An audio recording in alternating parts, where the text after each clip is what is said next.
আসসালামু আলাইকুম। আমি মাহদি হাসান, বাংলাদেশ। আমি দিল্লি এয়ারপোর্ট থেকে বলছি। আমার সাথে যেসব ঘটনা হয়েছে এটা আমি বাংলাদেশে এসে প্রেস কনফারেন্স করে হয়তো আমাকে বলতে হবে, বাট আমি জানি না। আমার সাথে অনেকগুলো অকারেন্স হয়েছে এখানে।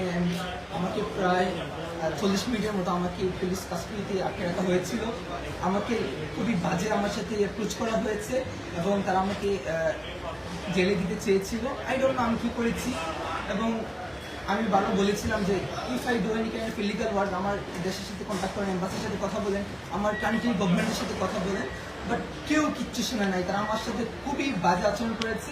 আমার 12:40-এর ফ্লাইট, আমি জানি ধরতে পারবো কিনা। এখন সাডেনলি আমাকে এখন রিলিজ করা হয়েছে এবং ইমার্জেন্সিতে আমাকে ইমিগ্রেশন দেওয়া হয়েছে। আমার 12:40-এর ফ্লাইট। আমি বাংলাদেশের মানুষকে বলবো যারা আমার জন্য টেনশন করেছেন, থ্যাংক ইউ এভরিওয়ান। এবং আমি এখন সেফ আছি এবং তাদের সাথে কথা বলেছি এবং এখন তারা আমাকে অ্যাপ্রোচ করতেছেন যে তারা নাকি ভুল মানুষকে ধরেছেন, বাট তারা আমাকে এত বাজে অ্যাপ্রোচ করেছে। Even one of the police, they were abusing me physically, touching me. So এগুলো আমি বাংলাদেশে এসে বলবো একজন ইন্টারন্যাশনাল প্যাসেঞ্জার কীভাবে করা উচিত কিনা। So thank you, I am safe now. এবং তারা আমাকে যে অ্যাপ্রোচ করেছিল যে আমি এসআই সন্তোষকে কিল করেছি, এজন্য আমার মোবাইলকে even as I international passenger তারা কি আমার প্রাইভেসি চেক করতে পারে? তারা ফোর্স করে তারা আমার ফোনকে আনলক করেছিল, আনলক করে আমার ফোন তারা চেক করেছে।